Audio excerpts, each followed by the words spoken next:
McClaren's first season as the Boro boss was a time of great change at the Riverside Stadium as he helped the club consolidate their position in the top flight and inspired the players to a dramatic FA Cup run which caught the imagination of Boro supporters everywhere. It was 12 months of highs and lows and a new manager making his mark in the hot seat. It's been a long couple of weeks since I met the chairman and Keith and agreed to in principle take on the job, and the last couple of days have been spent just ironing out the minor details, and now I just can't wait to get this press conference out of the way so I can get back to the training ground and start with some work. The new boss rapidly assembled his backroom staff. Sports psychologist Bill Bezic was a bold choice as assistant manager. Steve Harrison came with a reputation as one of the best coaches in the game. And Paul Barron was recruited to help the goalkeepers develop a healthy competition for the #1 shirt. And Steve Round had such belief in McClaren that he swapped being first-team coach at Derby County for developing the second team at the Boro. After putting the final touches to the backroom staff, the manager turned his attention to the transfer market and immediately rubber-stamped the signing of Zilard Nemeth from Inter Bratislava before paying £6.5 million to Aston Villa for the England international centre-half, Gareth Southgate. On the eve of the new season, England under-21 internationals Jonathan Greening and Mark Wilson both arrived from Manchester United in a £3.5 million double swoop. Pre-season went well for the Boro. They were undefeated in the run-up to the start to the new Premiership campaign, but now it was about to start for real. Arsenal represented a tough opener for the Boro. However, the fans turned out in numbers, hoping to cheer a 3-point display. But sadly, the 90 minutes were to be a disappointment and to end in a controversial red card. Vieira, Campbell, Arsenal just inside their own half. Then the run off the shirt of Colin Cooper and Gareth Southgate is by Sylvain Viltord, close to the byline. Puts the cross in. Parler's joined everybody. Ayog's header, unlucky ricochets. Henry scores for Arsenal. Thierry Henry benefited from an unlucky ricochet inside the Middlesbrough penalty area. And it's Boro 0, it's Arsenal 1. He got the winner here last season. He's got the opener this time around. And it's Thierry Henry, 3 minutes from the break. Over on the left, Giovanni van Bronckhorst's first touch. 1-2s have been worked. Adams, Grimondi. Every pass cheered by the visiting supporters. Look at the run ahead there. Edge of the area. Ayog's got to be careful. Oh, down goes an Arsenal player. What's the referee given? He's given a penalty kick. And Ugo Ayog is saying he never touched him. We slipped in, Alistair. One ball beat us. We were caught square. We slipped in for that split second. And it's red cards. And it's 2 red cards on the Riverside because Ray Parler's been sent off. And now Ugo Ayog has been sent off as well. Yeah, one ball. Cole, to his credit, ghosted behind Ayog. Ayog realised he was on the end of it. And there was a definite touch, if you like, and he was brought down, and it's a penalty kick, and Perez is on it this minute in time. It's a penalty though to Arsenal. This could decide the points. It's Perez against Schwarzer. Perez takes and he scores, and it's 2-0 to Arsenal. So Steve McClaren's debut at the Riverside looks as if it's going to end in defeat because the Gunners have a 2-goal advantage. Boro have shown in flashes though a great deal of improvement from last season. But thus far, not an improvement in the scoreline against Arsenal team who've got genuine championship credentials. Ashley Cole, who won the penalty. Cole, Bergkamp, onside Bergkamp 3-0. It's turning into a rout now for Arsenal. Arsenal have 3. They've also got 3 points. Great start for Wenger. Despair for McClaren. Yeah, again, Bergkamp. He's not the quickest, but again, he showed the defence a clean pair of heels, and from an acute angle, slipped under the body of Mark Schwarzer to make it 3. 2 minutes left. Bergkamp scores, celebrates with the Gunners fans. 3-0 down. It's 3 against 3 at the back. They've got 10 men. As Bergkamp is again clear. Bergkamp against Schwarzer. Bergkamp scores, and it's 4-0 to Arsenal. And Arsenal have made it a cruel, cruel afternoon for the Boro at the Riverside. It's opening day blues for the Boro. 3 goals in 3 minutes in the last 10 minutes have turned this game definitely the Gunners' way, because it's Boro 0, it's Arsenal an incredible 4.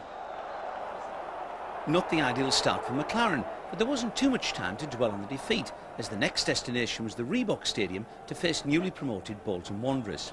Sadly, centre-forward Michael Rickett's first-half goal proved decisive, and Boro ended up with nothing to show for 90 minutes endeavour. No goals and 5 conceded added up to an early season pressure on the new management regime, and with Alan Boksic sidelined with the injury picked up against the Gunners, it was down to Joseph Job to try and break down Everton on a warm afternoon on Merseyside. Pembridge with the in-swinger. Schwarzer didn't get there, Campbell did! 1-0 to Everton, and it could scarcely have been simpler. It's a bad goal to lose from the set piece, and Mark Schwarzer in particular, I think, will be very upset when he looks at this.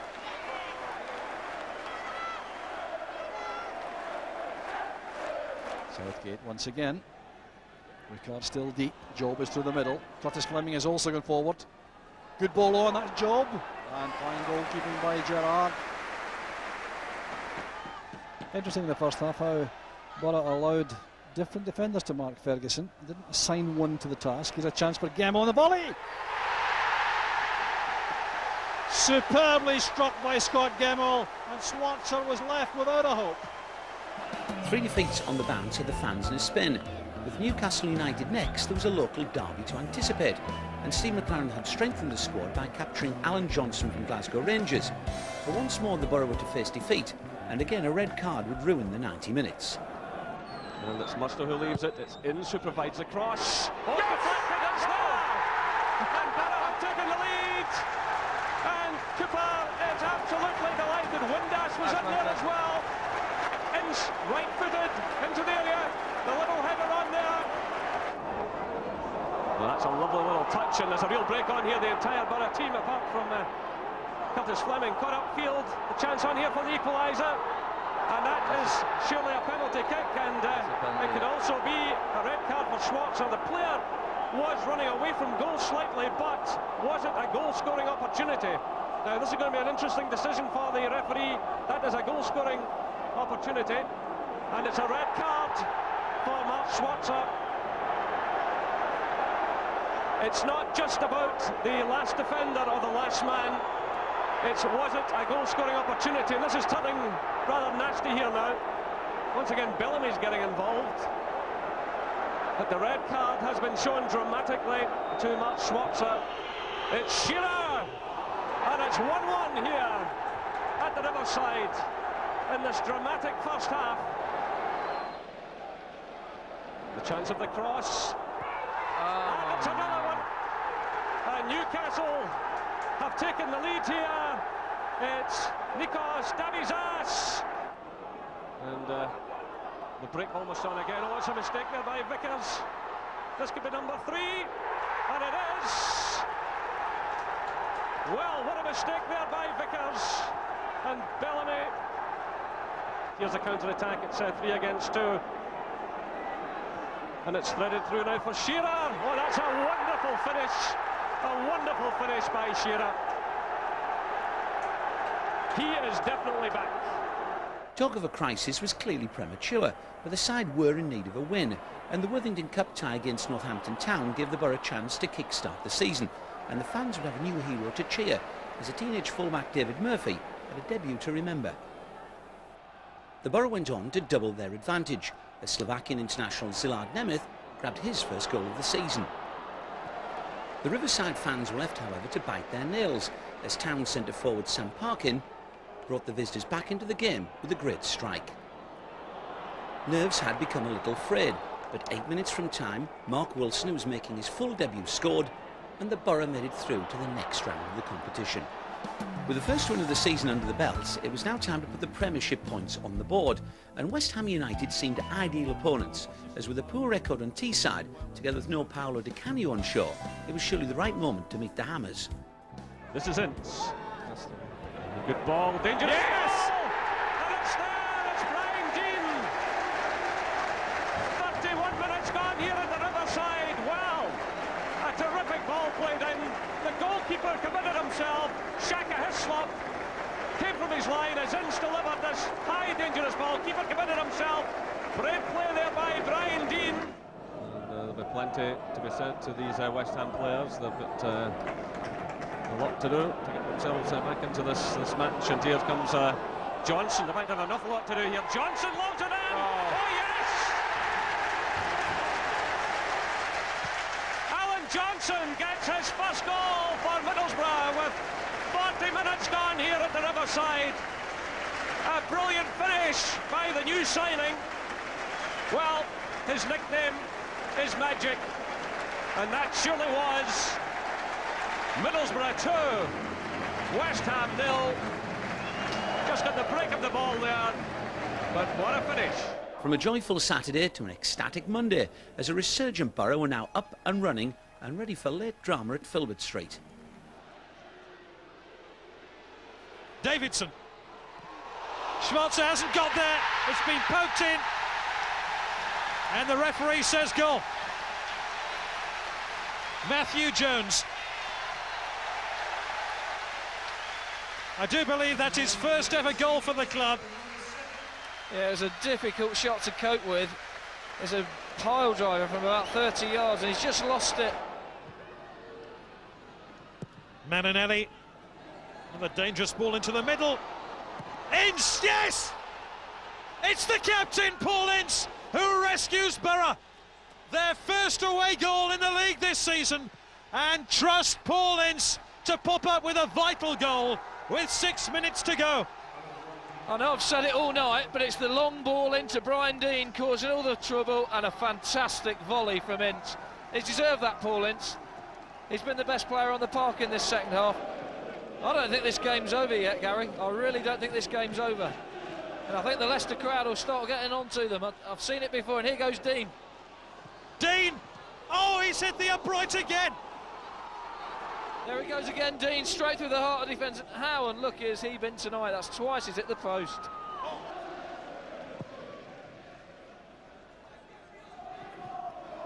Well, there's an opening here for Nemeth, and another opening here for Boro. They've scored again! Greening has scored to make it 2-1. Would you believe it? Boro have turned this game around in the last 10 minutes. It might not be pretty, but look what caused it. The long ball up, the flick on from Brian Dean, and in the back of the net. Fantastic stuff for Boro. Suddenly things were a whole lot brighter. 6 points in the bag, and a visit to Stamford Bridge no longer was a daunting prospect. Chelsea under Ranieri are a side that will cause problems to opposition defences.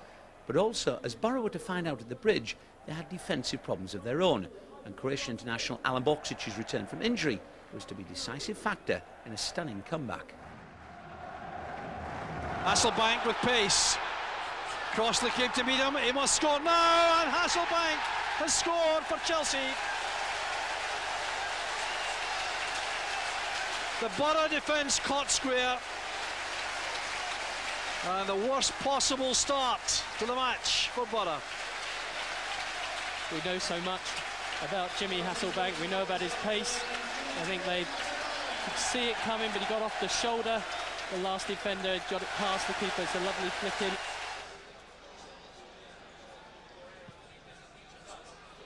Towards Hasselbank. That's all the room he needs. It's a brilliant finish. I think they're arguing the ball is not in the quarter circle. Here it comes for a shooting chance. It's there. That's the breakthrough. Stockdale. What a break for Boro. Just the kind of breakthrough that was required, and all Steve McClaren's tinkering has paid off. Robbie Stockdale's shot.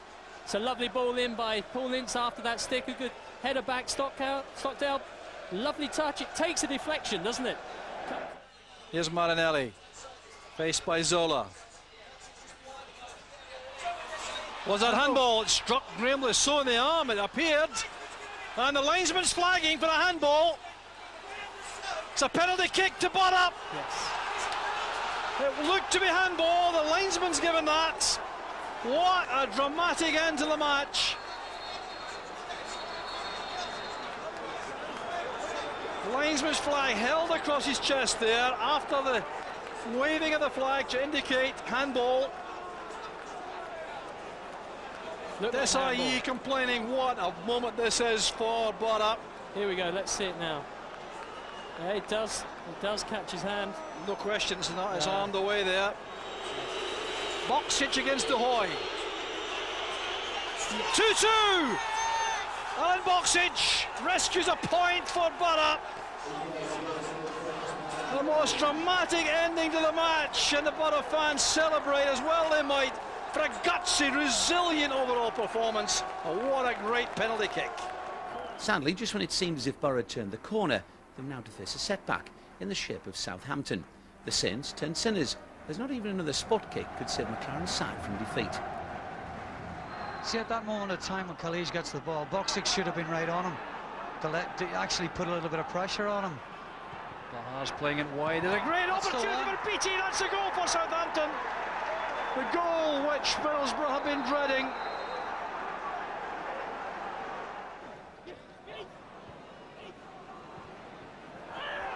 And the penalty's been given. Down goes Bahar's. I don't think it was a difficult decision for the referee either. Curtis Fleming made the rash challenge. Bahar's sharpness in the turn catching him out. Yeah, he's turned Curtis at the back of the 6-yard box, and Curtis has brought him down. It is a penalty. There's no doubt about this penalty. So Bahar's against Swatzer. Beautifully taken penalty kick. It's 2-0 to Southampton, and surely no way back now for Boro. It'll take something a minute. 12 minutes left. Greening is now in the left side of midfield. That's from Nemeth again. Can he loft this past the keeper? That's a penalty. The keeper's got a penalty.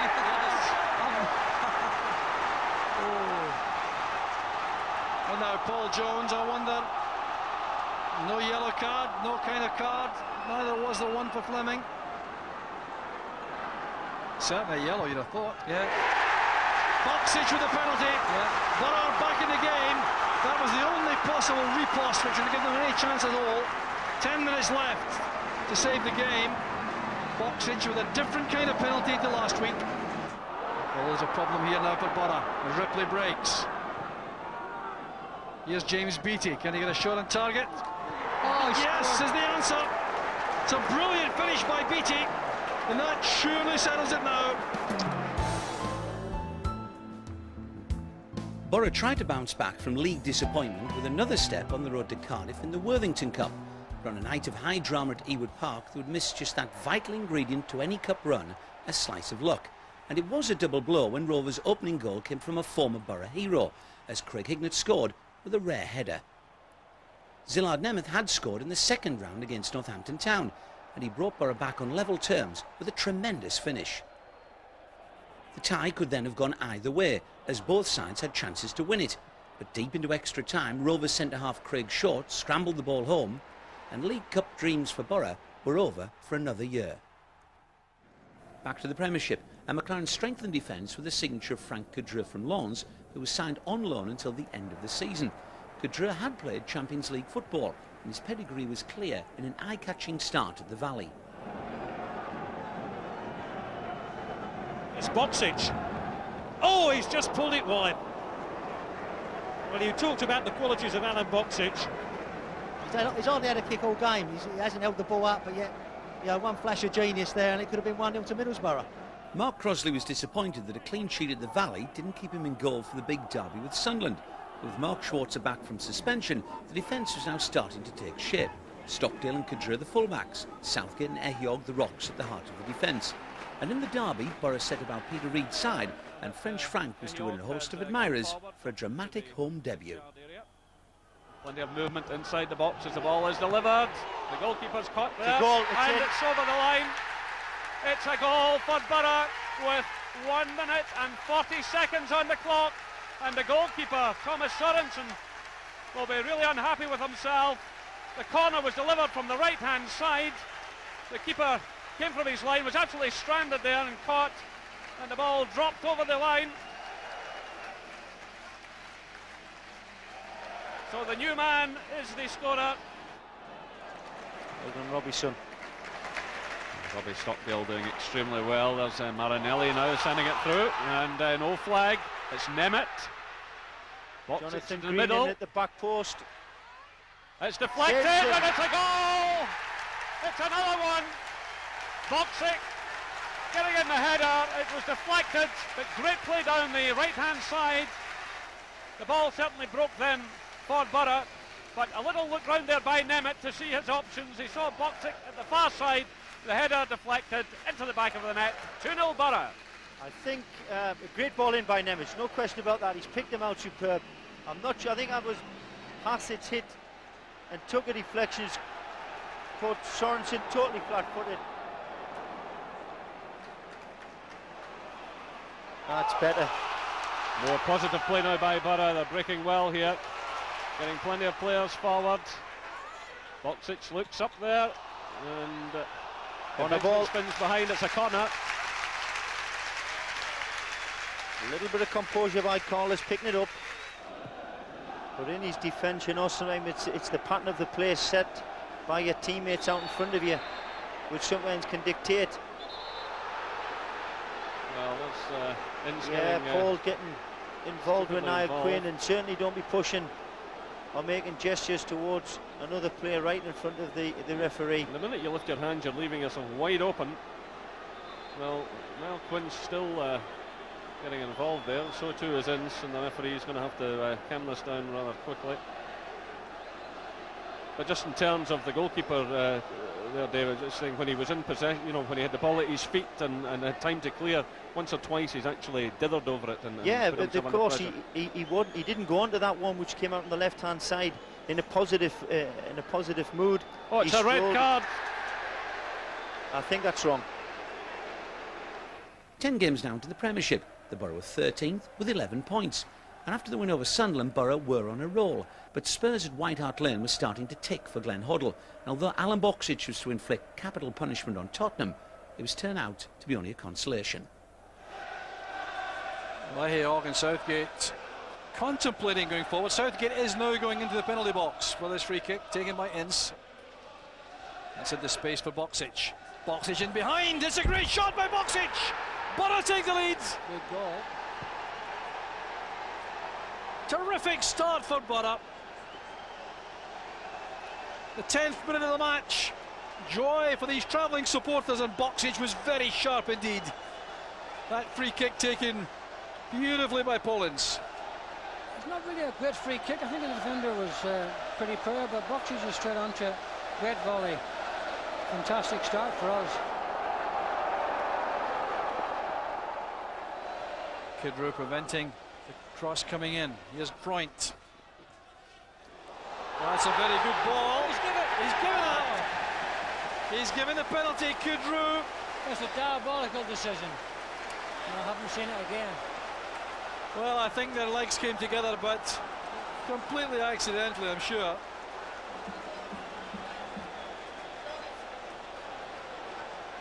To me, that's not a penalty. There was contact, but there was nothing in that, really. It's quite remarkable. Goalkeeper's right, shall we say? Magnificent penalty. Schwarzer, no chance.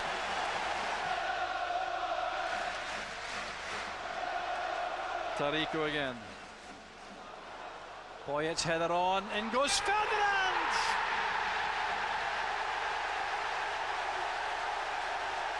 It's a brilliant finish by Ferdinand. Schwarzer had no chance. And that was always the worry, that if one goal came, a second would follow. He did well, Ferdinand. Was it Robbie Stockdale he got in front of? Yeah. After his appointment in June, manager Steve McClaren spoke about his desire to build a team full of attacking flair to entertain the fans. And those privileged to be at the Riverside Stadium on November the 3rd were in for a 5-star fireworks display that would eclipse the return of former centre-forward Fabrizio Ravanelli. Now Marinelli, chance to run at Zavagno. Good effort, the chance for Nemeth.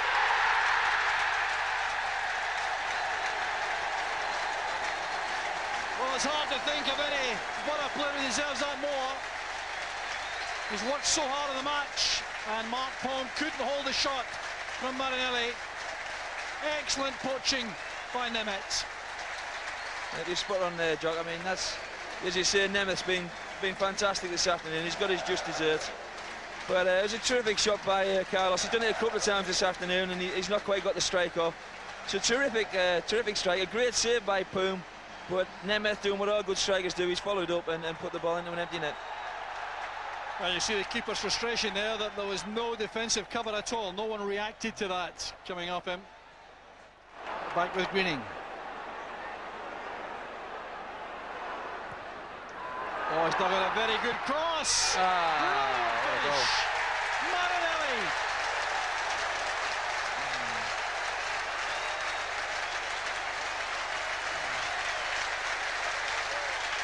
Well, a terrific second goal. Created by Greening, finished brilliantly by Marinelli. Well, surely now, Boro sense victory. Terrific skill by Greening, sells the dummy. You wonder whether he can dig it out. He's put in a great cross. And that's great technique by Carlos Marinelli. You wondered whether he was just going to be stretching too far. He's caught it sweetly on the half volley and give Poom no chance. And you think they'd change it because they're just not looking sharp at all. Here's Boxic. What a finish that is. What a classic finish from a top-class striker. Absolute brilliance from Boxic.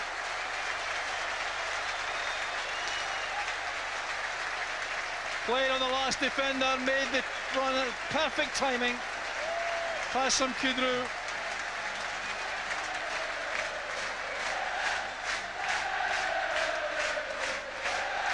That's a great ball by Kudru. Boxic is... I don't know whether he's missed that a little bit. He's went to chip the keeper, but I don't think he's meant to chip it in that corner. A little bit of variation there. Musto. Deflection and goal for Boro.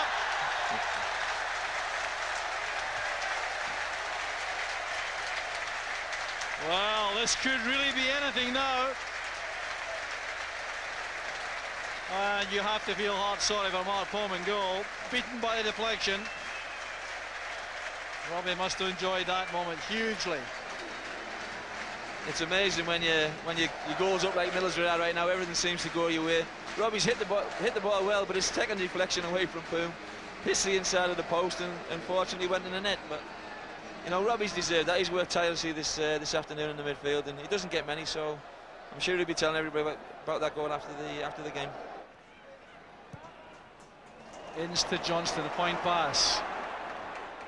Boxic available again. What a chance it was. Robbie Musto challenging inside the area. Still a problem for Robbie. Here's Marinelli. Could it be number 5?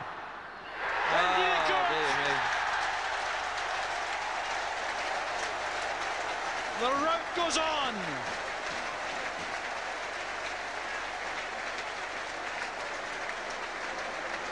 Oh, brilliant play from Marinelli. But the whole build-up play on the left-hand side was good with Boxic and Johnston. It's a great change of pace there from Carlos. He stands the defender up, wrong puts him, takes it to the bar, and the keeper will be disappointed, but what the hell, you know, it's great entertainment here today. Well, Boro will be determined, I think, to keep a clean sheet. Scoring 5 is terrific, but I'm sure the defence in particular will be very anxious that nothing's given away at the end here. Ravanelli, it's a beautiful free kick. Gareth Southgate was on the post there, but it was too high for him, and Schwarzer couldn't get across. What a fine finish from Ravanelli. I'm just wondering if Southgate's got in the way of Mark Schwarzer there. He's went back on the line to try and get it off, and I don't know whether he's impeded him. No one expected Gareth Southgate to be warmly welcomed back at Villa Park for the first time since his transfer to the Boro for £6.5 million in the close season. But the boos merely inspired Gareth to keep his former employers at bay.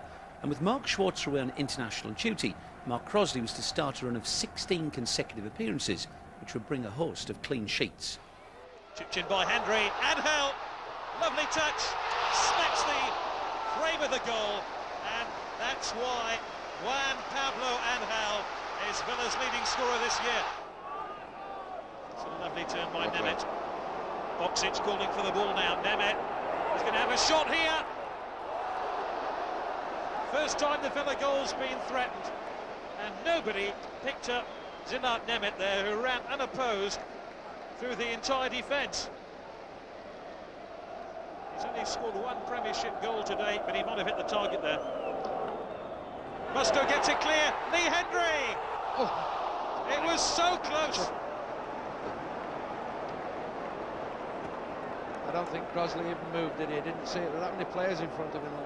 The club now made a tremendous gesture to season ticket holders to try to attract a bumper crowd for the visit of Ipswich Town.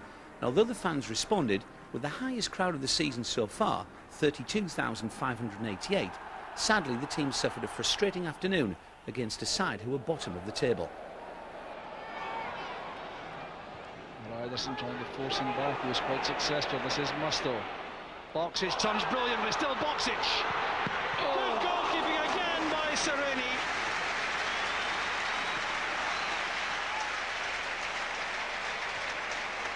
Superb player. Lovely little ball in. Brilliant. Bag of crisps for Bramble gone to the shops. Good shot. Graham Souness was voted Boro's #1 player of all time. But as Blackburn Rovers manager, he was more concerned at getting points from the visit of Boro to Ewood Park. But Mark Crossley was again to inspire, and in attack, Boxic would conjure the game's defining moment. Greening and Johnston in the front two, Boxic and Nemeth. This is Greening with a great chance. Nemeth beside him. Oh, it's so close there for Boro. It was touched over by Friedel. And Jonathan Greening resisted any temptation to use any of his striking partners. He decided to go it alone all the way here, and he must take great credit for that. Well, that's good play by Greening. He's away from two guy. Crossing his bows very well indeed also. That's for Boxic. And the ball's gone in. Boro ahead. Bit of misfortune there defensively for Blackburn in the end, but there's some brilliant lead-up play, notably from Greening. And joy there for the Boro fans behind the goal. Well, Boxic takes the credit for goal number 6 of the season. Brad Friedel can scarcely believe that. There was a bit of fortune in the end, but here was Greening getting away from two guy. Beautiful pass there. The challenge came from Craig Short on Boxic, and the ricochet ends in the net. But this was what made it all happen. Greening's run, superb pass. Well, you have to feel sorry for Craig Short, but Alan Boxic isn't thinking about that. He'll just take his 6th of the season. What a wonderful time for Boro to take the lead. Duff going for the turn pass. Cooper is there. This is Dunn. Great effort by Dunn. I know, a great adjustment made there by Mark Crossley in goal for the save. Great save by Crossley. The ball was, in the end, swerving viciously off that right foot volley with two guy. Graby. And a great save by Crossley. That was arrowing into the top corner. Oh, Crossley's earned his keep this afternoon, no question about that. Good turn. I wonder if Cooper regrets leaving quite so much space. Clearly Boro were now a tough side for any team to break down. They were 12th in the Premiership table. But Michael Owen is a special talent, and despite the best efforts of Gareth and Ugo, Owen would prove yet again why he is one of the best strikers in the game. The ball laid off by Berger, and Michael Owen from well outside the area, striking that one mightily. A terrific goal. His 15th goal of the season, his 6th goal in 6 games. Nicely laid off there, and look at that, right across the goalkeeper into the corner. It's Liverpool 1, Middlesbrough 0. Again, it's a slack one picked up by McAllister. Litmanen. Berger lining up for the shot. It's a good one. Oh, it's another terrific goal.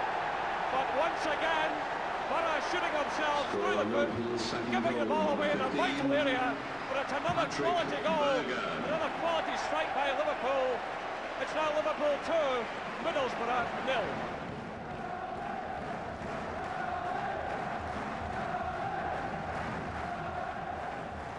Here's Boxic now. Good turn by him. Here's an opportunity. And well saved by Dudek. But that's more promising. Well, we were just saying that Boro would be looking for more from this man in the second half. Nice turn by him there, good effort. The pre-Christmas fixtures were dominated by the first clash between Sir Alex Ferguson and Steve McClaren as Manchester United came calling to the Riverside. But sadly it was Fergie who was to enjoy the game the most. They switch of play now out to Giggs. Oh, Giggs right across the face of goal, and Van Nistelrooy takes the opportunity. The goalkeeper couldn't hold on to that when he could only parry it, and Van Nistelrooy, with 15 minutes left here at the Riverside, gives Manchester United the lead. The goalkeeper disconsolate there, but you see the ball played there to Giggs, running at the defenders, right across the face of goal. Fans rolling them on, all getting to their feet there as Kedru delivers that one to the far side. Well, Boksic, I think, getting in the way of Ehiog there, but here's another opportunity. Ince gets a touch on it. Good save by the goalkeeper. Well, Noel Whelan almost grabbing the equaliser. Little touch on there by Ince. And a great effort here. Bring it off to Kedru. Whelan again. Nice little touch by him. Ince! Oh, and just inches away. Good effort. Good play by Boro. And unlucky. Yeah, Ince makes a good forward run into the box here after good play by Noel Whelan. Drags at it with his left foot. Traditionally, the festive period is not a happy time for the Boro, and Boxing Day brought a tough test as they travelled to St James's Park to face a Newcastle United side who had already recorded a victory at the Riverside and were starting to look like genuine title contenders. Well, Whelan trying to give some support there to Boksic.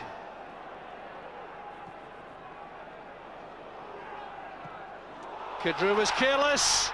Great save by Crossley, but he's forced it home. Shearer. Mark Crossley so unlucky. But what a mistake by Frankie Kedru. The opening goal for Newcastle coming in 27 minutes. Yeah, it's a bad mistake by Kedru here. Should he just cleared his lines? Solano's corner.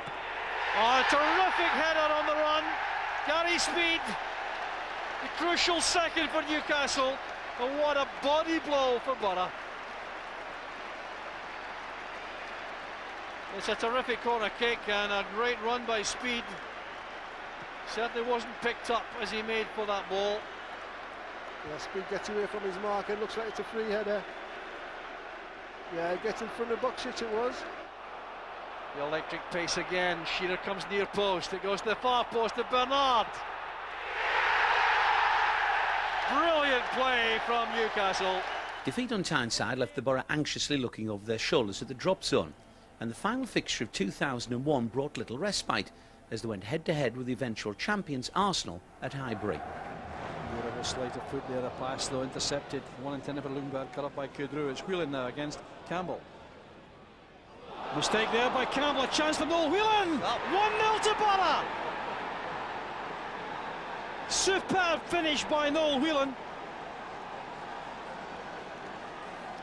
And the Arsenal crowd is completely stunned. What a mistake by Sol Campbell though. Seemed to have things completely under control. He nods his head in acknowledgement of his mistake. Lucky that wasn't against Spurs. Yeah, he looked at everything under control there. Whelan, loads of pressure. That's what he was saying just now. He put pressure on him. Made him make the mistake. Give him one-on-one with the goalkeeper, and that's a great finish. Superb finish. That's going to make it a much better game there, I think. Canu trying very hard indeed up front to make an impression. Knows that Viltor and Bergkamp wait on the bench. Frightening thought for any team to face. Yeah, it's a shame having that quality on the bench, isn't it? There's Perez. Magnificent dipping volley there, and the Boro players surround referee Andy Dosso, complaining bitterly about this. Every player in the team is round the keeper, around the referee. There's going to be trouble. One for Ince, a yellow card for Ince for protesting. Superb finish by Perez in the end, but there was some peculiar activity just before that. That's what they're complaining about. Foul on Ince. I can't see too much wrong with it, to be fair, Jock. They both bundled into one another. I mean, hopefully we get another. Let's have a look at this. No, I mean, there's no way that's a foul in my book. I'm sorry. It's a great finish. Back to Bergkamp. Ashley Cole approaching the left-hand side. He's going behind, and it's a great goal for Arsenal.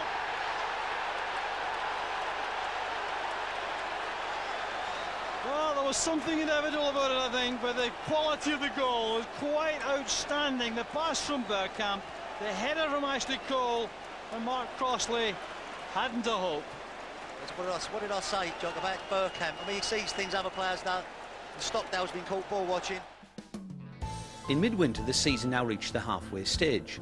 A look at the league table saw 19 games played, 19 points won. So on to 2002. And the New Year's Day fixture with Everton only went ahead after a late pitch inspection, but a crowd of just over 27,000 would be warmed by a much-needed win, and the return of popular defender Gianluca Festa for his first start of the season. Corner, chance on now, and it's by Festa. Gianluca Festa puts Boro ahead.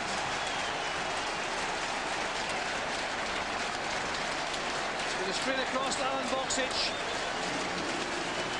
The Everton defence has been breached. Just splashed diaphragm, didn't it? First shot we've had on target. It's a good start to the second half for us. Terrific power there from Festa.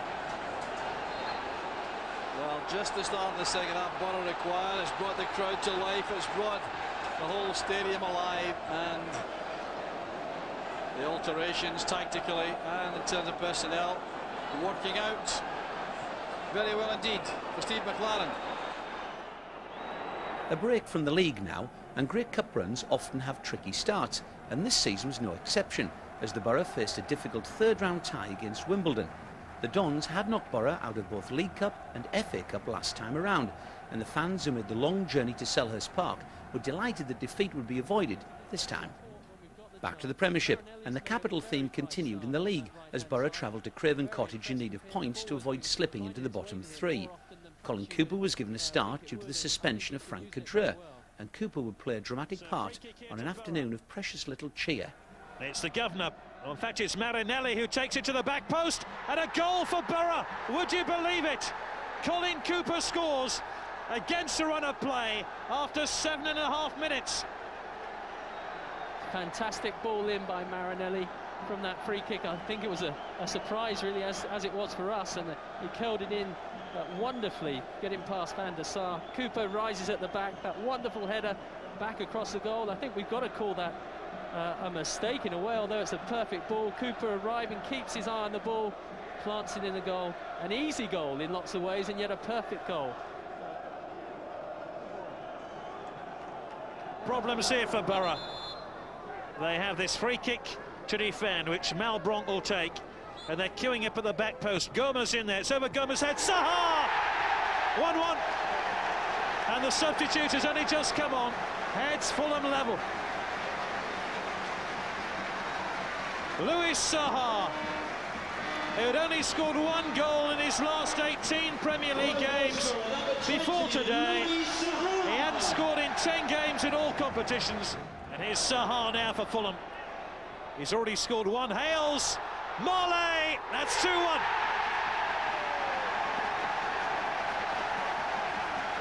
Marley scores again for Fulham. Terrific finish. He scored that late equaliser in Tuesday's draw with Wycombe. And a late goal just before half-time here.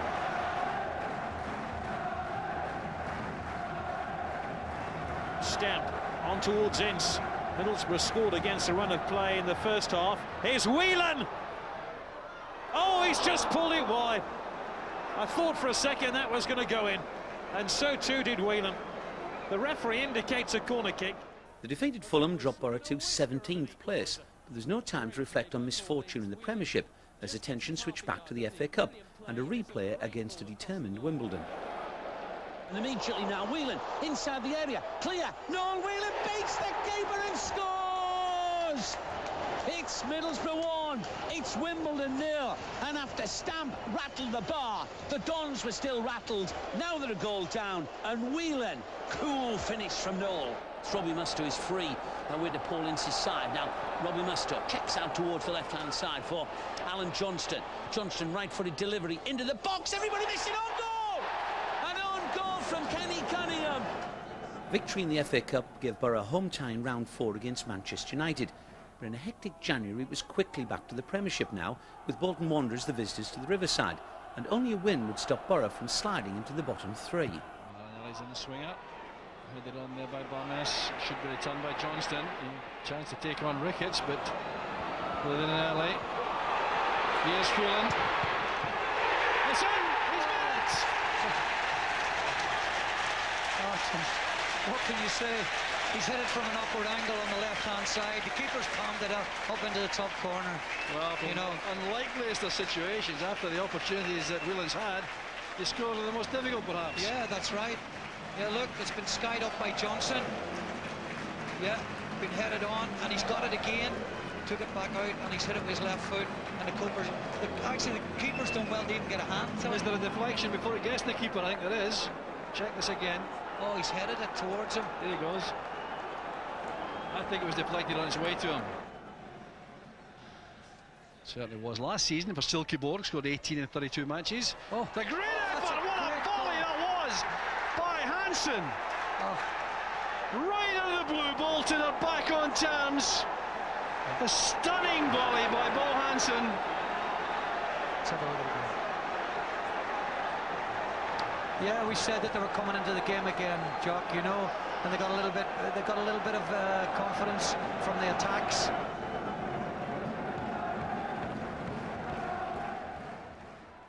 With the team now in the dreaded drop zone, probably the last thing needed was the visit of Manchester United in the FA Cup. But Noel Whelan was hitting top form, and on the bench was Andy Campbell, who had only one other appearance as substitute to his credit all season. The scene was set for a local hero to make his mark.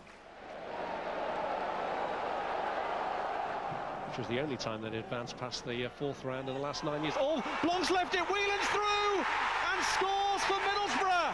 A dreadful error by Laurent Blanc left his goalkeeper exposed, and Noel Whelan may well be putting Manchester United out of the FA Cup and bringing down the curtain on Sir Alex Ferguson's involvement in this competition as United manager.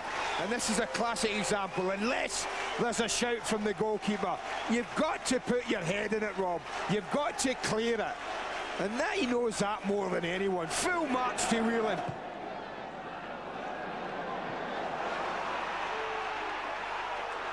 Gary Neville. Barthez resists the pressure from Campbell, but could find himself quickly under pressure here. It's Whelan again. Barthez has got back into goal now. This is Windass. Campbell is free. Andy Campbell has done it. And even against the side like Manchester United, you'd surely say now that Middlesbrough are in the 5th round of the FA Cup. They do well here by winning it high up the pitch, but Noel Whelan here could easily have just stumped it, gone for goal, but he kept his head. He picked a good pass out, and then Windass picked an equally good pass out. Fabulous little dinked cross here, and a really good header from Campbell.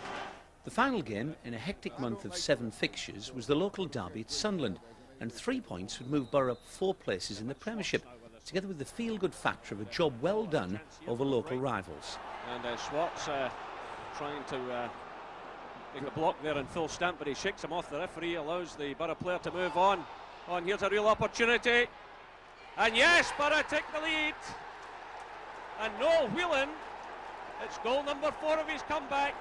Jubilation among the Boro fans. Dean Windass quite delighted there.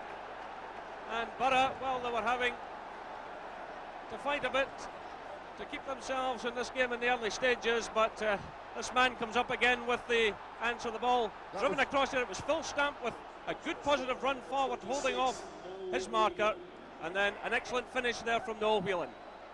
Well, Noel Whelan took a little bit of long time to get a hold of this ball and get it pointed and get on its way, and there was nobody in exactly the right position to come and challenge it for it. In fact, he was given as much time as he wanted just to finish a ball off. You never get that happening in a football game nowadays. Here comes Sunderland again. This is better play by Kilban, getting right into the area, but Southgate sticking well to the task. Just watch him here. He can wallop this, but now the tackle comes in. Well, now there's a bit of a problem developing inside the penalty area as we were watching that replay, and a few of the fans angrily rushing towards the edge of the front stand there. The referee's got to sort something out now. Somebody thrown something at him. Certainly a few fans ran forward, but they looked a bit more angry than anything else. It's either that or somebody's hit him with an elbow. Well, he's reacted there. It's a red card shown to Gianluca Festa. He actually spat there right in front of the referee. I don't think he spat as much as he was nodding his head. Well, he certainly... I mean, that's typical Dirk in that. For what? Kevin Phillips had nothing to do with going into that. It wasn't a spit. The guy's got blood coming out of his mouth. Well, I thought, Jack, to be honest with you, he indicated that I think he more or less, spit at the we'll player. see when they go back and show it, but I didn't think he spit deliberately. That was not a deliberate spit. And he should never have been there in the first place. I would agree with that he should not have been... So Middlesbrough now are down to 10 men. One of the best players has got to do. Well, there was obviously a problem in that 6-yard area as we were watching the replay, and it obviously involved this man here. The verdict on January was good. Only one defeat in 7 and a place in the last 16 of the FA Cup. And February would now bring a run of 4 successive home games. But sadly the first, against Charlton Athletic, will be something of a struggle. Now a late chance for Boro. Can they make this pay? What a difference it would make to the half-time team talk. Kidru on his left foot. It's a fine effort. Very well saved by Kylie in the end. Excellent shot. Yeah, straight at him really, but he would have been disappointed if it went in, but it was going in. Good shot, decent save. Flair was clearly an ingredient manager Steve McClaren was keen to add to the team, and the solution was found in a player who nearly joined Boro on transfer deadline day a year earlier. Benito Carboni had been tracked by the Boro since the days of Brian Robson, but it was Steve McClaren who persuaded the Italian to sign on loan from Bradford City for the rest of the campaign, and he would be pitched in straight away to the Yorkshire derby with Leeds United. There's 30 yards between the front two. Kewell finds Fowler. But if you look at Fowler again. This is an opportunity. A chance on here for back. It must be the opening goal. It is. Magnificent play from Leeds. The back heeler from Viduka set it up with Fowler. Back had all the space in the world, and the question marks certainly around that Boro defending. If you look at the other end of the field, there's 30 yards between the Middlesbrough strikers. You can throw a cap on these two playing together. One little touch. And Fowler unselfishly looks up out the corner of his eye, sees back, and he side foots it in. Ince again. Better from Boro, no question. Here's Ince. It's in! It's in! An incredible bobble right in front of Nigel Martin. That'll just give everybody a lift, yeah? Nigel Martin grins in despair there. Incredible divot there in front of Nigel Martin. Hints it ever so well. 3 or 4 challenges in the middle. Stuck his leg in and swung his left peg at it. And just before, oh, what a bubble. Martin's kicking the ground away. It took two deflections and then a massive Not much you can legislate for that one. Well, I would have to say Martin's blameless for that, really. Unbelievable. But like I say, just the break that Middlesbrough United need, the crowd will get a lift from that. Got to be careful because he might put his own player off. Hart will still fancy this. Oh, it's a great goal by Fowler. The deflected header was brilliant. Inside the 6-yard box, No offside with Southgate on the line, and Leeds are back in front. That was a superb, but as I say, Southgate on the line. He's done it a few times. I've seen him lately, but it's been the undoing of him this time because Fowler's got in front of him and deflected it at the top of the corner.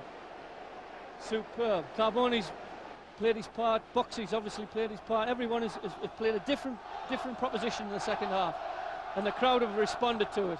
Carboni's corner. There's the chance. Yes. It's there. Dean Windass. Hey. The equaliser for Boro, no more than they deserve. Absolutely. And that additional goal threat from Dean Windass, who wasn't picked up, makes all the difference. Beautiful crossing from Carboni. He gets away from his marker and guides it nicely past Martin. The last gasp drama put Boro in great spirits for the FA Cup and the visit of Blackburn Rovers, who had knocked Boro out of the Worthington Cup earlier in the season. The game also brought about the return of Mark Schwarzer, who had recovered from injury to play his first game now of 2002. Mark Crosley had deputised superbly for the Australian international, but the boss made a tough decision to recall his #1 goalkeeper. Every Boro player forward now. Free kick delivered and it's a hero return! It's Middlesbrough 1, Blackburn 0. Yeah. And with 4 minutes left, Terry. Yeah, you got two centre-backs made the goal. Southgate's took the free kick into the 6-yard box and Ekiok's done the business. And that's, you know what I mean, that's game, set and match now, I think it is for Middlesbrough. Alan Boksic's season had been hit by injury, but the Croatian international was now ready for his first start of the calendar year with a visit of Fulham to the Riverside. And the game not only gave the Boro the chance to move up to 11th place in the table, but also gave the first opportunity to see the partnership of Boksic and Carboni in action. A chance for Boksic. This surely must be the opening goal.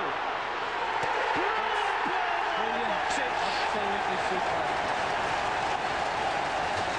You know, a little bit of magic by Carboni. You know, he's just had a look up. Just before that, he's had a look up to see where Boksic was, and he's just helped it along the way. I think it surprised Boksic that he wasn't offside. He thought he was offside, all right. Yeah, tremendous, and he's done the rest brilliant. He's coached the keeper, and he's just chipped it over Van der Sar for a great goal. That's brilliant finish. That's good play by Middlesbrough. Good play. You know, when this lad was bought, I mean, he's done things for his other clubs as well, Carboni, and he's done very, very well for us. I think he's definitely... Check the offside here. Whoa. Maybe a little break for Boro. Yeah. I'm sure he's so used to being caught offside like that, you know, that a little bit of a break doesn't do you any harm, Chuck. Doesn't. Well, that's his 7th goal for Boro this season, and his first since the 1st of December. Pushing the full-backs forward as often as they can to Fulham. Brevitt on the left and Finn on the right. That's a good head flick on. There's the goal by Marley. Gomez head flick on. Marley's finish, and Fulham are back on level terms. You know, it's a soft goal again that the guy's got in at the front of the 6-yard box. Watch. It's a good corner though. Good corner. Little flick on by Goma. Boksic. Always turned his man very well indeed. That's for Nemeth. He's onside. The chance for Boro. Yes. That's Van der Sar. Brilliant finish by Zlatan Nemeth. Van der Sar beaten in the near post. He won't be happy about that, but these Boro fans are happy, all right. Yeah, that's a, you know what I mean? Splendid break.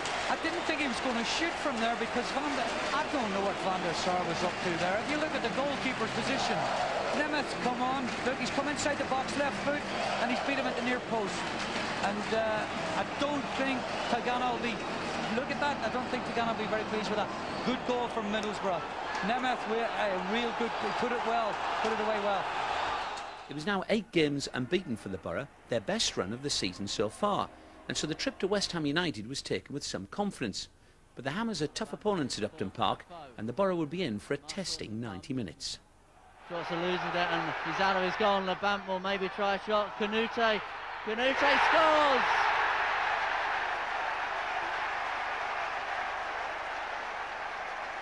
Disappointment for Mark Schwarzer there. Yeah, he's got to put that into touch, I'm afraid.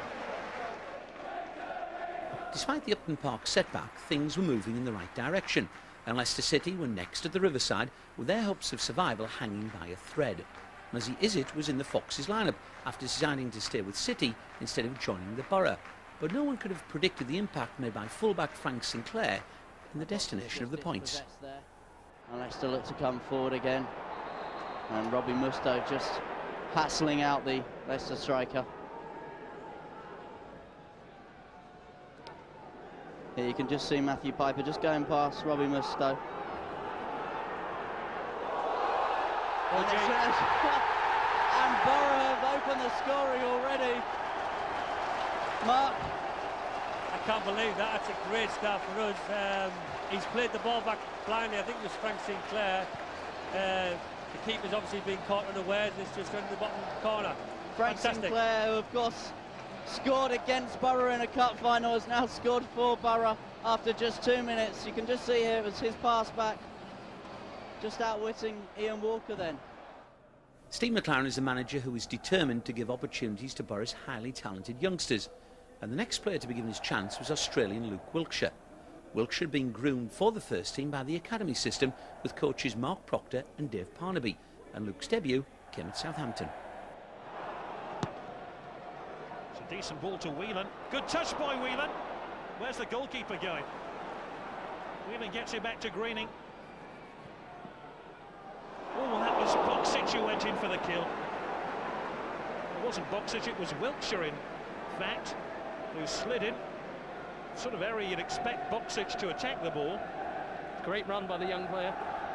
Carboni puts a good ball in. Whelan, it's a lovely touch, just a little bit too wide. Turns out intelligently, looks for that ball coming back in. Wilkshire's making his run as it comes in. Just get it away, as you said about the grass being wet, watered before the game. Just unlucky not to get a touch.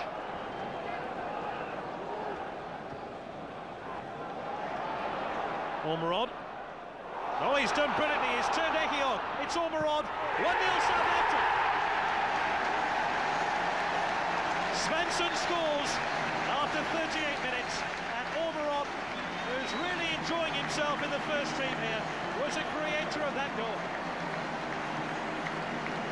A wonderful touch. Got away. It's a brilliant ball back for Svensson. Carboni chips the ball into Whelan.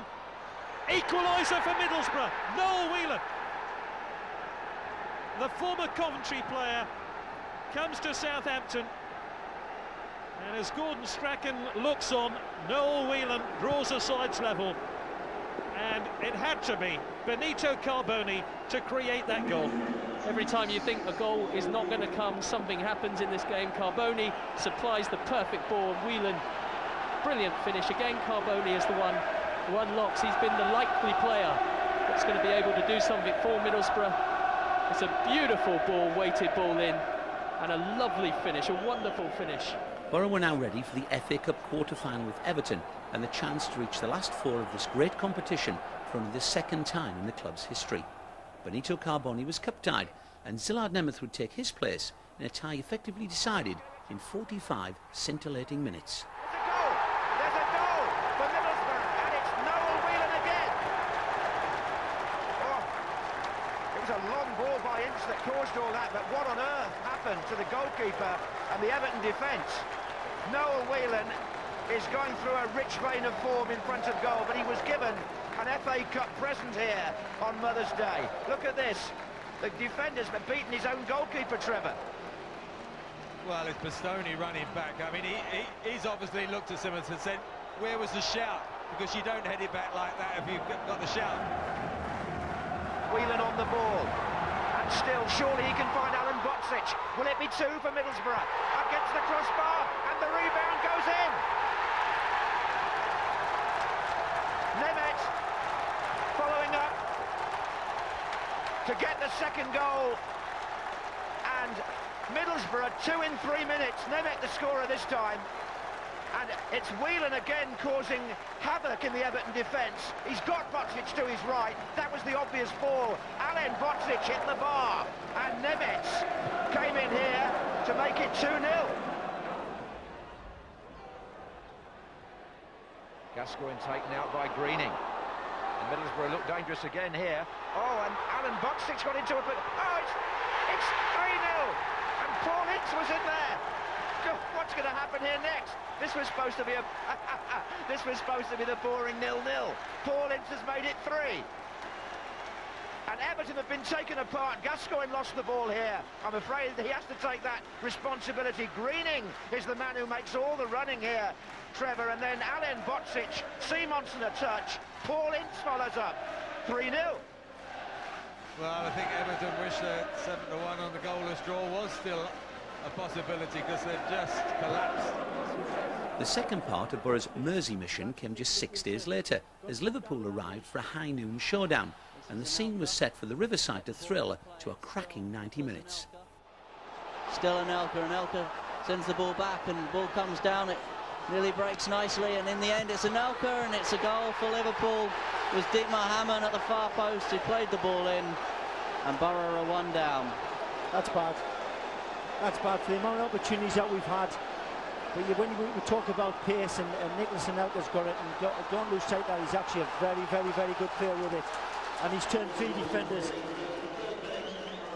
out here on the left-hand side. The ball was in now, there's no claim for that one. All 3 of them, bang, turned the backsides, turned away from the ball. He's picked him out, a lovely ball to the back post. And it's Ince who shoots. And I think Dave Hodgson thought it was in. I would like to see that one again on the screen. I tell you what, I bet that's no more than... It's took the paint off the bottom of the post. I mean, I actually thought when he laid it back, I thought he laid it back a little bit too hard for Paul Ince. Too much pace on it, but that's a great strike.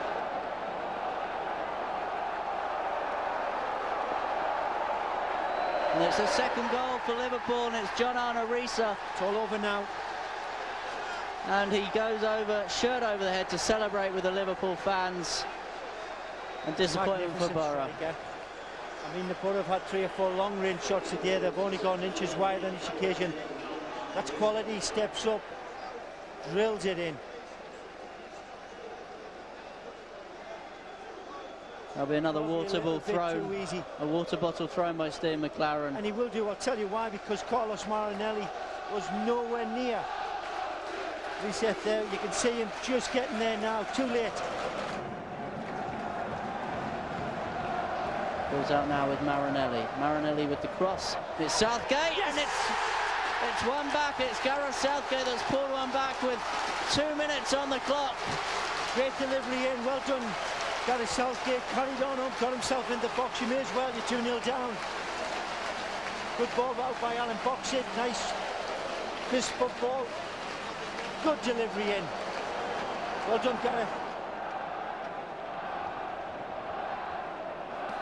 If Boro were to take all of the plaudits in defeat by Liverpool, it was about to get better, as Steve McClaren prepared his side for his first return to Old Trafford since taking the manager's job on Teesside in the previous summer.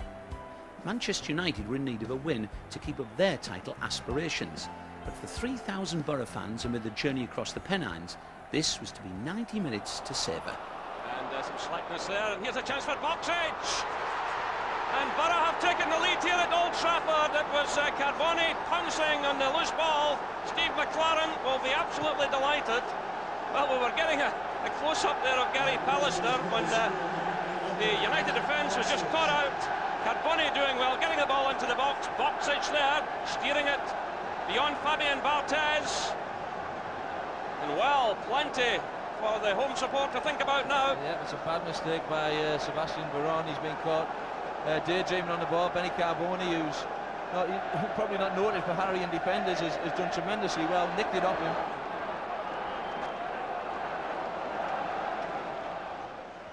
Musto sending it forward. It's Whelan almost getting away from his marker. In comes Bocic, and certainly pulling out the save from Barthez at his near post. Flipping it through. It's a nice little ball to Carboni, and an audacious ball there right across several Manchester United players. Carboni angles it back towards Bocic. That could easily have been 2-0. Well, some delightful play there between the two Boro players. Bocic initially stabbed a great ball across to Carboni. Great play. Yeah, and it's on the half. It's a little bit difficult for him. It's on his maybe his weaker foot, but that's 2 chances in the last 2 or 3 minutes that Bocic had. They could quite easily be 2 or 3-0 up in this game. A place in the top 10 and a win at Old Trafford made for one of the best afternoons of the season. And Boro were rewarded with a 31,000 crowd for the first of the Easter fixtures, a home game with Spurs. Maybe another chance to deliver one this time. In the end it is delivered well and the ball breaks and it's in there. Tottenham have scored. It's Stefan Everson that has opened the scoring. And Tottenham creating all sorts of problems there with the long throw initially. Yeah, the long throw and it lands back out in here. It's clear. Robbie Stockdale heads away. Good distance in the header as well, but it's not back down. It's Etherington. Sticks in a terrific cross. Kedru, Carboni, it's going to be one of those two, I suspect. It's going to be Kedru. And Kedru puts it in the back of the net and Boro have equalised. Well, you called it just right. Well, I was punting for Alan Boxic to take that. Rather, Benito Carboni knocked his, had a couple of goals. But for Drew, who's got a really good left foot here, Carboni runs over the ball. The wall breaks right in the corner. Absolutely no chance for Katie Keller whatsoever. I think that's possibly a free kick in Tottenham Hotspur's favour. The 40-point safety mark was now well and truly in sight.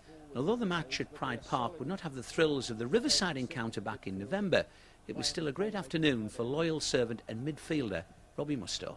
And Robbie Mustoe this time will have a shot, and Robbie Mustoe has opened the scoring for Boro. And it's a magnificent start for Boro. The game just 11 minutes old, and it was Robbie Mustoe breaking down Derby's attempt at a clearance, and he's opened the scoring. And here we are saying they don't get beyond the forwards, but what he has done, he's gone and closed down a defender on the edge of his box and put a fantastic block in, and then finished with a great volley into the top corner. It was Chris Riggett, I think, who gave the ball away, but credit to Robbie here. That's right. That's typical of the two midfield players that they have at the moment. They're both going to close the opposition down. Look at that. Close him down. Smart finish. So April began with the Boro in the top 10 in the Premiership and with an FA Cup semi-final with Arsenal to look forward to. But before the exodus to the cup tie could begin, there was the opportunity to make it 3 wins out of 4 as Aston Villa arrived on Teesside.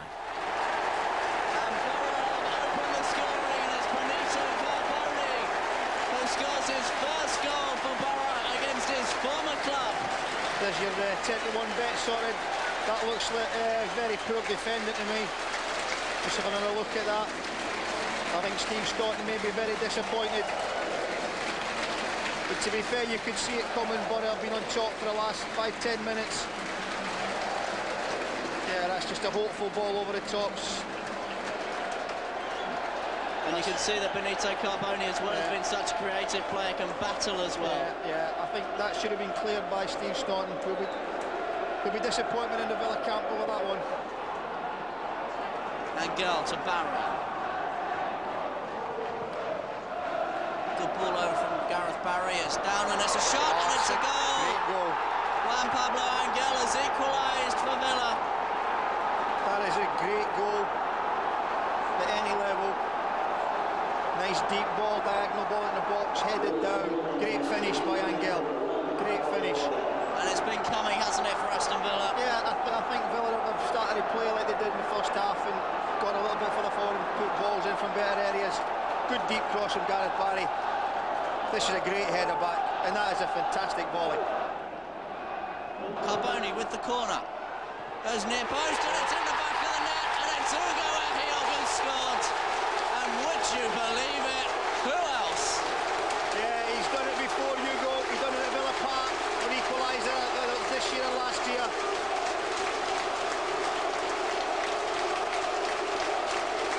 And Boro have got ahead again, moments after Juan Pablo Angel had equalised for Aston Villa. It's the former Villa man, Hugo Ehiov. He scored 15 goals when he wore the claret and blue shirt. And he scored a very important one in the red of Boro this afternoon. There's nobody picking him up at all. I just can't see anybody picking up at all there. And it was the former Villa connection, Carboni with a cross. And no marker. Melberg's lost him. Melberg's lost him. And he's enjoyed that, hasn't he? FA Cup semi-finals don't come along that often, but there were similarities with Boro's only other appearance in the last 4. Both venue, Old Trafford, and referee David Ellery were the same. But unlike the 1997 encounter with Chesterfield, this time the Boro would be the underdogs, facing an Arsenal side with a keen eye on the double. Steve McClaren was without suspended skipper Paul Ince. An injury ruled out Jonathan Greening, and Benito Carboni was cup-tied. But the players who pulled on the red shirts on Sunday, April the 14th, would make Teesside proud. Musto, Edu got in quickly, but it ricochets Middlesbrough's way. Wiltshire, it's a decent ball for Windass. It certainly swerved. That was a strong arm from Richard Wright. Stop Middlesbrough taking the lead.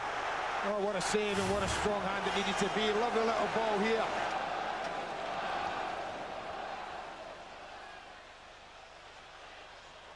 Another good run by Boksic.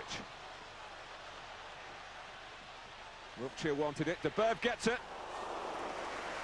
Oh, this is promising. Again, the importance of Boksic's front running. Boksic, it's a brilliant turn. Oh, what an chance. opportunity. What a chance. Luke Wiltshire might never get a better chance, and yet again it's that man. Watch this turn.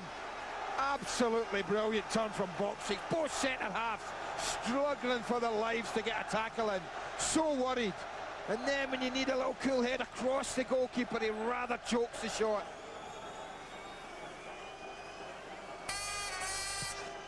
Henry with the corner. Oh, and that is an own goal. Gianluca Festa on as a substitute. And a stroke of really big luck for Arsenal. They've been the lesser side. Well, he has 2 goals in this ground in FA Cup semi-finals, Martin. At that end, in that goal. The one he did score against Chesterfield, he enjoyed. That one he won't.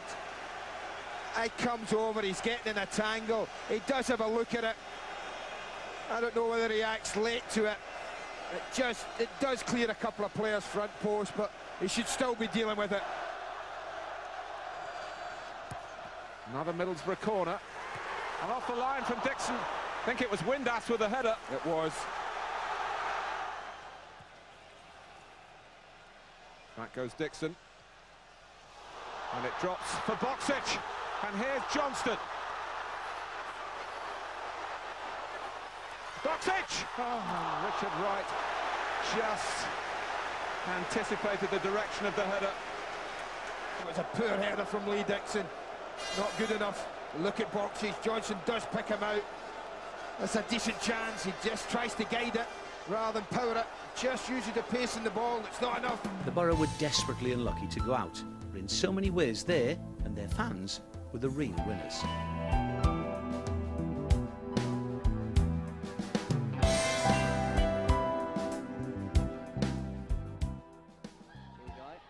Back to the Premiership for the run-in, but the fear was how much would the sheer effort put in by the cup tie take its toll, and Blackburn Rovers themselves were out for survival points. And it's a magnificent goal. It's Yordi that scores it for Blackburn Rovers, but I think it was all Damien Duff from the run. Looked offside, Michael, but Damien Dunn's run was excellent. Blackburn attacking their own end, as it were. And the header's from Cole! Such a poor goal. And it's 2 for Blackburn Rovers. Andy Cole will maybe try and line up a shot. Plays it out to Dunn. And Dunn it is who shoots against Frank Kedru. And it's a penalty. A penalty against Frank Kedru. And it's David Dunn that went down, and the Blackburn fans behind that goal enjoying themselves on this occasion. Penalty kick then. And Schwarzer gets a hand on it, but it's not enough. Marinelli it is, defending, who has to cut the ball out with his head. Ince and Cole shoulder charge one another there. The Bev plays Nemeth through the middle, and Nemeth will chase this one. Still Zilad Nemeth, and Nemeth has scored one for Boro. And a true strike of goal from Zilad Nemeth, ball over the top. And he just poked it into the corner of Brad Friedel's goal, and Boro have one back. Unfortunately, it's too little too late, Michael, but good goal by Nemeth. No, Nemeth's goal-scoring record is very, very good. Saw the goalkeeper off his line and lobbed it over him. Just went through the middle of Henningberg and Craig Short. Boro fans always respond to a young player who makes it to the first team, and earlier in the campaign they were delighted with the likes of David Murphy and Luke Wilkshire's progress. And now the stage was set for a youngster from Middlesbrough to play for his hometown club. Stuart Downing was set to make his mark and his debut at Portman Road. Cross comes in, and it's a ball that's been bundled into the back of the net, and I think it's the goal that Ipswich Town wanted, and as you said, young Darren Bent has put the ball in.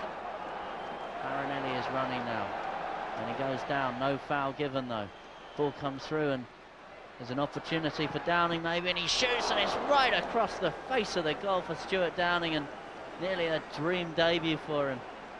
I think Steve McClaren's found a gem in him, actually. He's been excellent. And he really could have capped his performance with a goal. He's done everything right. Let's look at that. That's confidence in a young lad. Turned his man inside and then out.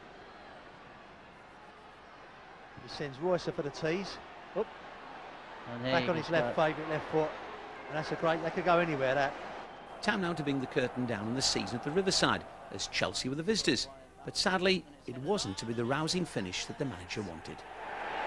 And it's a Chelsea goal, and it's Cole that has scored it. We were saying that he wants to get a shot on target, and there he does. Zenden has Zola ahead of him, and it's a chance for Zenden to run at the Boro defender, and Zenden shoots, takes an inflection, and it's another goal for Chelsea. And right when Boro looked to be getting back into the game, Udwin Zenden scores a second. And so to Leeds for the last game of Steve McClaren's first season in charge. Southgate it was with a header, back header as it turned out to be, and Alan Smith is clear on goal now, and Alan Smith shoots. And the goal was coming perhaps, and it's a Leeds United player that scored it. Alan Smith has opened the scoring here at Ellen Road. For the fans, there was a chance to pay their tribute to the stars from a hectic season. The Young Player of the Year award went to Robbie Stockdale, who found guidance from Steve McClaren to get his career back on track and made the right-back position his own. The overall Player of the Year award went to Gareth Southgate, who had a magnificent first season at the heart of the Boro defence. It's the first time it's happened to me, to be honest. So a couple of times at Villa I was runner-up a few times, but no, it's been. I'm very grateful. You know, I think the rapport I've got with the fans here is as good as any of my previous clubs, and you know, they've made me feel very welcome, and I'm pleased that I've been able to produce some good performances on the field. Steve McClaren has clearly laid the foundations for the club's future. 12th place, 45 points, that represents a good first year's work in the Premiership. And the FA Cup run to the semi-final was a great bonus, uniting the fans right behind the McClaren revolution and ready for what might be just around the corner. It's been an experience, but terrific. I've got a great bunch of players to work with, great staff, and that's all you can ask. I enjoy going into work every day, and since Christmas especially, with the results picking up, it's made it a lot better. If you could just give a message now to Boro fans watching this in about the 20-odd seconds we've got left, a reason to come along in August, what would it be? What would you say to them? Well, they are the most important people. The fans are the bread and butter of any football club. The fans here are absolutely tremendous, so passionate. All they want to see is a good football team. What we're trying to build is a good football team, which they're proud of, want to pay the money, want to come every week and watch us play.